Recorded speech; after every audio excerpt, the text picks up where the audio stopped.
maître de ma vie, il faut que je lui ouvre ma porte. Amen. La porte de mon cœur, la porte de mes pensées. Alléluia. Gloire à Dieu. On va lire, si vous le permettez bien, dans 2 Timothée. Nous avons 2 lettres à Timothée. C'était le stagiaire de l'apôtre Paul, Timothée. Et l'apôtre Paul va lui écrire 2 lettres. Une première lettre, là nous parlons de la 2e lettre à Timothée, chapitre 3 et verset 1er. Voici ce qu'il va dire Paul à Timothée, sachant, des fois on ne le sait pas, mais sachant que dans les derniers jours, il y aura des temps difficiles. Frères et sœurs et amis, le monde, parce que Dieu le prédit, la révélation de Dieu le prédit, que dans les derniers temps, dans la fin de ce monde, dans les derniers temps du retour du Seigneur, vous savez, il y a une chose qu'il faudrait savoir, que quand le Seigneur viendra et qu'il emmènera son Église dans les nuées, le monde continuera à être monde. Ne croyez pas quand l'Église partira de la terre, quand les âmes, pas l'Église, ça c'est un local, hein. On ne parle pas du local, mais on parle de l'Église. L'Église c'est le corps de Christ.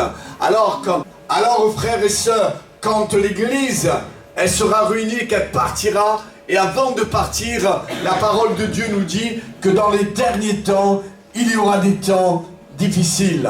Et nous sommes appelés à veiller, à prier, à nous approcher de Dieu. Il y a des efforts à faire, et nous sommes appelés à les faire, ces efforts. Devant nous, il y a des efforts à faire, et nous sommes appelés à faire ces efforts, à nous approcher de Dieu, pour que Dieu puisse s'approcher de nous. Et nous sommes, frères et sœurs, et nous sommes là, tout malheureux, tout angoissés, tout déprimés, et nous tournons en rond, et nous ne savons pas que faire. Mais la parole de Dieu, elle nous enseigne. Parce que la parole de Dieu, c'est Dieu qui permet que cette parole puisse être annoncée. La parole de Dieu, elle est là pour que cette parole nous soit annoncée.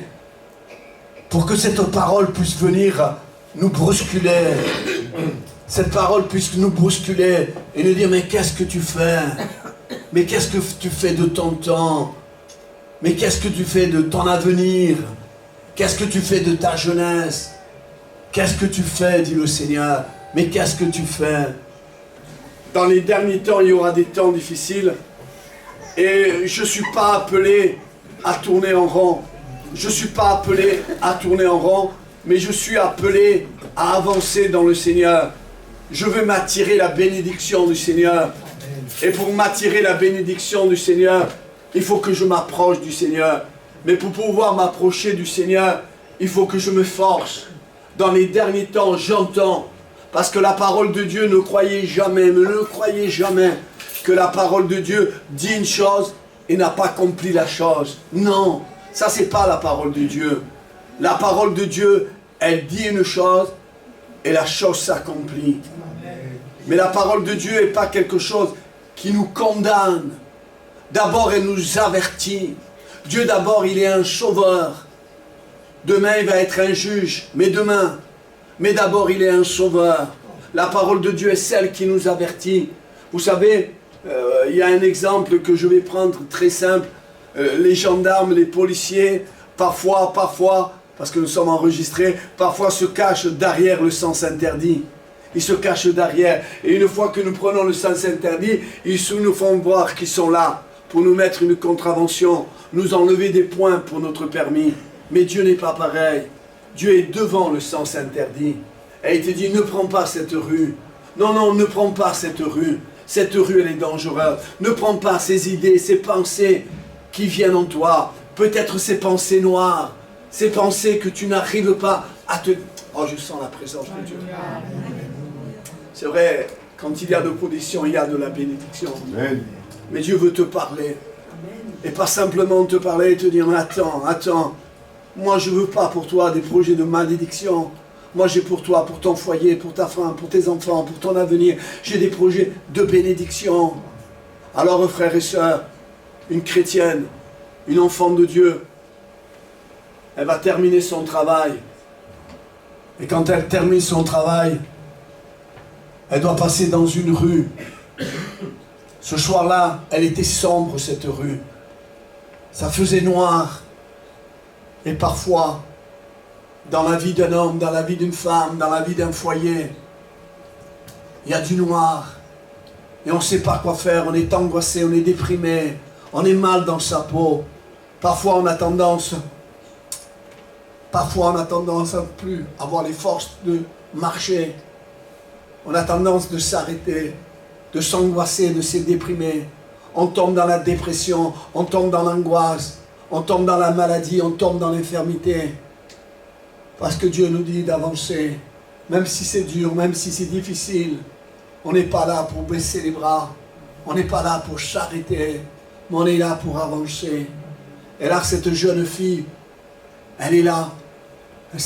Oh, je sens la présence de Dieu, priez pour moi que je la sente davantage. Et là, frères et sœurs, c'est peut-être votre ami. Vous tenez ma gagne à l'avancale. Tu n'as plus envie d'avancer. Tu tournes en rond. Et même peut-être tu es arrêté. Dans ton foyer, ça va mal.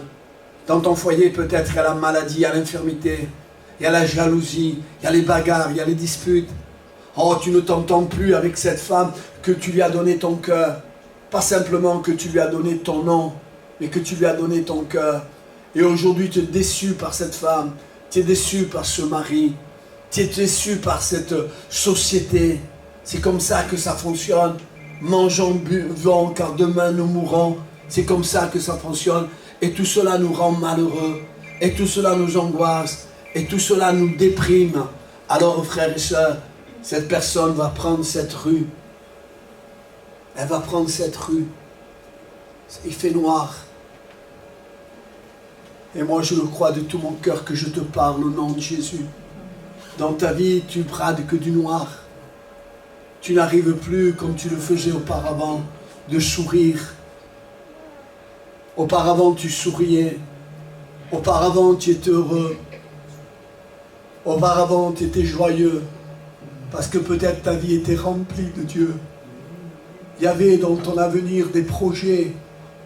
Il y avait dans ta vie la protection de Dieu. Il y avait la protection de Dieu. Vous savez, un jour, je vais venir à cette demoiselle. Mais un jour, je suis parti en vacances avec ma femme et mes enfants. Et mon frère Antoine qui était avec nous, Adèle aussi était avec nous en vacances. Avec ma femme, on est parti faire les commissions dans un Intermarché. On était joyeux, on était heureux. Il y avait mon fils Élie dans la fourgonnette, il y avait ma fille Rosalie dans la fourgonnette. Ma femme et moi, on était devant, on roulait sur la route. Et le diable voulait nous arrêter. Comme le diable a envie d'arrêter ton foyer. Comme le diable a envie d'arrêter ton avenir. Et là, frères et sœurs, à un moment, les portes de la fourgonnette s'ouvrent. Et mon fils Megiso, que vous connaissez, Élie, il va tomber sur la route. Et là, frères et sœurs, j'entends ma fille crier. J'ai compris qu'il est arrivé quelque chose. Je me suis garé. Et là, j'ai freiné. Ma femme a été en courant. Moi, je me suis mis en prière. J'ai demandé au Seigneur que Dieu le garde. Parce qu'il est bon d'être avec le Seigneur. On a simplement lui demandé, il nous entend. Quand on est avec le Seigneur. Mais quand on est loin du Seigneur, on peut lui demander, mais il ne nous entend pas. Nous sommes tellement loin. Et là, frères et sœurs, je m'arrête un moment, je prie, ma femme sort, et je vais à la rencontre de mon fils qui est tombé de la fourgonnette. Et là, frères et sœurs, il y a un homme qui conduisait la voiture, qui a vu toute la scène, la porte de la fourgonnette s'ouvrir, le petit tomber sur la route. Et vous savez, qu'est-ce qu'il va dire cet homme qui ne nous connaissait pas? Il va dire, monsieur, madame, il y avait quelqu'un avec votre fils. Oui, l'ange de l'Éternel campe autour de ceux qui le craignent. Est-ce que tu es cette personne qui craint Dieu? Alors mon fils avait eu simplement quelques petites gratinures. Ça devait être plus grave. Mais Dieu garde ses enfants. Dieu garde les personnes qui s'approchent de lui. Alors frères et sœurs, si tu traverses des moments difficiles, si tu arrives de pleurer le soir, si tu arrives de t'isoler le soir, et peut-être ce n'est pas des larmes, mais c'est des douleurs dans le cœur, c'est de mal à l'estomac, tu ne sais pas comment résoudre cette situation, Tu ne sais pas comment faire. Tu ne sais plus s'il faut avancer, s'il faut reculer ou s'il faut s'arrêter. C'est ça le monde. Mangeons, buvons, que demain nous mourrons. C'est ça le monde. Mais non, c'est pas ça le monde. Après la mort, il y a la vie. Et le Seigneur veut être déjà dans cette vie terrestre avec toi. Amen. Et je vais terminer.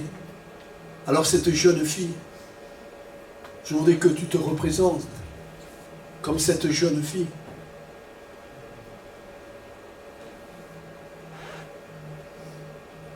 Du noir. Du noir à cause des enfants. Du noir à cause du mari. Du noir à cause de la femme. Du noir à cause de comment fonctionne ce monde. Comment fonctionne ce monde? Moi j'ai envie d'autre chose. Mais autre chose ne se trouve pas dans le monde. Autre chose se trouve dans le Seigneur. Alors le Seigneur te dit ce soir, dans les derniers temps, il y aura des temps difficiles. Et nous y sommes. Tu n'as pas le droit de t'arrêter. Mais tu es appelé à avancer en direction du Seigneur. Prends la main de ta femme. Prends la main de ton mari. Prends la main de tes enfants. Prends la main des personnes que tu aimes. Et avance.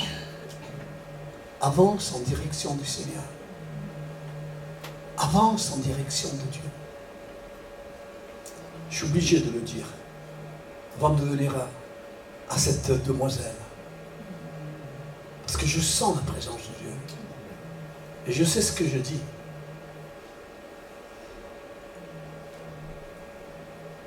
Personnes qui ont besoin, qui bradent du noir, qui sont dans les difficultés, qui sont dans les problèmes, qui n'en peuvent plus. Je vous demanderai de vous lever. Je vais prier pour vous. Pour que cela s'en aille au nom de Jésus. Levez-vous, n'ayez pas honte de Pierre, de Paul, de Jacques. Levez-vous, vous qui bradez, que c'est dur, c'est un moment difficile. C'est une période difficile que vous traversez. Par l'infirmité, par la maladie, par l'angoisse, par la déprime, par le couple. Oh, nous sommes nombreux. Oh, nous sommes nombreux. Oh, nous sommes nombreux. Nous ne voulons pas nous juger réciproquement, loin de là. Mais nous voulons nous encourager. Les uns et les autres. Nous encourager. Nous ne sommes pas là pour se juger, se critiquer. Moi, je suis peut-être 10 millions de fois plus faible que vous, qui vous êtes levés. Mais dans les moments dans une vie, on a besoin de soutien de Dieu. On a besoin d'intervention de Dieu. On en a besoin. Et moi, je crois que Dieu t'a vu de son ciel de gloire, que tu as besoin de son intervention.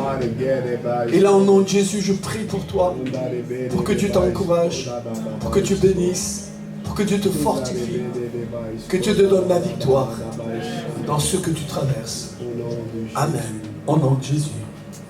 Alors, je vais terminer. Je sais que ce n'est pas à force de parole qu'on va essayer de convaincre quelqu'un. Et c'est par la puissance du Saint-Esprit. Est-ce que vous pouvez mettre votre main sur la personne là qui est à côté de vous? Allez, sois béni. C'est bien qu'on se souhaite la bénédiction. On va s'embrasser, mais pas ce soir. Pour le premier de l'an. Alléluia. Et pour le premier de l'an. Amen. Et là, frères et sœurs, je termine ma prédication. Vous savez, il y a un travail qui se fait dans le secret. Je n'ai pas envie de crier, mais j'ai envie que le Saint-Esprit agisse. Dans ton cœur. Dans ton âme. Dans ta vie. Jésus, le Saint-Esprit, ce n'est pas quelqu'un qui perd, mais c'est celui toujours qui gagne. Alors laisse-le rentrer dans ton cœur. Alors cette jeune fille, elle voit cette rue noire. Elle est chrétienne, elle est enfant de Dieu, elle connaît Dieu. Vous êtes levés ce soir, il y en a qui n'ont pas eu le courage de se lever, pas de problème. Mais on a tellement besoin de la grâce de Dieu. Et là, frères et sœurs, elle voit cette rue noire, elle est là, elle sent qu'il faut qu'elle prie Dieu. Et là, frères et sœurs, elle demande à Dieu, Seigneur, s'il te plaît, je t'en prie, s'il te plaît, je t'en supplie, garde-moi. Garde-moi, s'il te plaît. Et elle traverse la rue. Elle traverse cette rue noire. Et quand elle traverse cette rue noire, il y a un homme assez costaud qui la traverse aussi. Elle est montée la rue. Et lui, cet homme costaud, descendait la rue. Et là, frères et sœurs, cet homme costaud, à un moment, il se croise avec cette personne qui montait la rue. Cette fille qui montait la rue. Il la regarde comme ça. Il la regarde d'un regard méchant. Il la regarde et il passe. Quelques heures plus tard, dans les actualités, il y a une femme qui vient de se faire assassiner dans la rue où la personne a traversé, qui a prié le Seigneur. Et une photo sort et dit: cet homme, nous croyons qu'a assassiné la fille parce qu'il est passé par là. Alors elle a été à la gendarmerie et elle a dit: oui, cet homme, je l'ai vu tout à l'heure quand je montais la rue et lui descendait la rue. Je l'ai vu dans cette rue et c'est dans cette rue qu'un peu plus loin, il venait d'assassiner quelqu'un. Alors elle, quand elle va traverser cette rue noire, elle demande à Dieu: Seigneur, garde-moi. Mais comment nous pouvons demander au Seigneur: garde-moi, si on ne connaît pas Dieu, si on ne sert pas Dieu? On ne peut pas dire qu'il nous garde, on est loin de lui. Alors ce soir, l'occasion nous est offerte de nous approcher de lui, pour que notre foyer, notre femme, nos enfants, nos parents, nos gens que nous aimons soient gardés et protégés de Dieu. Alors elle va vers la gendarmerie, et quand elle va vers la gendarmerie, elle dit au gendarme: oui, je l'ai vu tout à l'heure. Et le gendarme lui dit à la personne: on vous a vu tout à l'heure.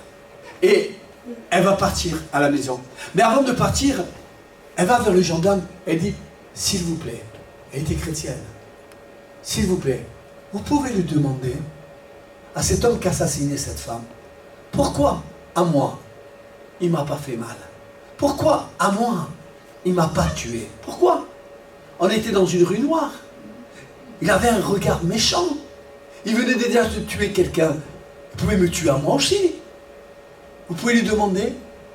Et le policier, il dit: écoutez, la femme que vous avez croisée dans la rue, qu'elle montait et vous descendez, pourquoi à elle vous ne l'avez pas fait mal? Pourquoi à cette famille tu gardes, tu protèges? Vous savez, à Noël, on a peut-être tendance de dire: qu'est-ce qu'il y aura à manger? Quels seront les cadeaux qu'on va s'offrir? Ne pensez plus aux cadeaux. Ne pensez plus à ce que va manger. Mais pensez d'inviter Jésus dans votre maison. Amen. Et dans la maison que Jésus-Christ veut venir habiter, c'est pas la maison, mais c'est la maison de ton cœur. Invite-le. En ce moment, il fait froid dehors, mais invite-le à venir se réchauffer dans ton cœur. Ne pense plus à ce que tu vas manger à Noël, mais pense à inviter Jésus à venir dans ton cœur pour qu'il te garde, pour qu'il te protège. Alors il va lui poser la question, le gendarme. Il dit: pourquoi cette fille, vous ne l'avez pas fait mal? Il dit: mais quelle fille? Il se met à réfléchir, puis il dit: mais quelle fille? Ah, il dit: oui, je me rappelle. Je descendais la rue et une jeune fille montait. Je venais d'assassiner de l'autre fille. Et oui, c'est vrai, mais je ne pouvais pas lui faire du mal. Le gendarme lui dit: mais pourquoi? Pourquoi vous ne l'avez pas fait mal? Il dit: mais je ne pouvais pas. Il dit: mais pourquoi? Parce qu'à côté d'elle, il y avait un homme très grand qui l'a gardé, qui l'a protégé. On applaudit le Seigneur. Alléluia! Alléluia! Alléluia! Dieu est celui qui garde nos enfants, nos parents et les gens que nous aimons. Que Dieu vous garde, que Dieu vous bénisse. Passez une bonne soirée dans le Seigneur et pour le Seigneur. Amen. Seigneur, tu nous as aimés le premier. Ton amour éclaire nos sentiers. Tu nous appelles, doux sauveur, à marcher ensemble dans ton cœur. Aimez-vous les uns les autres, comme Jésus nous a aimés. Aimons-nous les uns les autres, comme lui nous a aimés. Dans la joie, dans la peine aussi, ton amour demeure, il nous unit.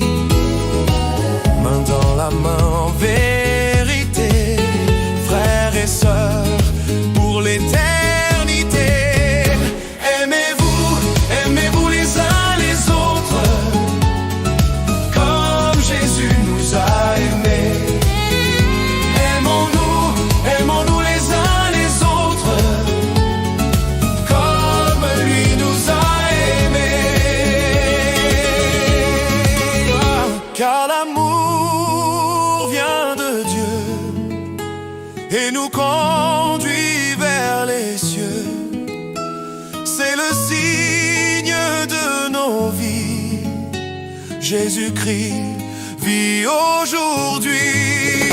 Aimez-vous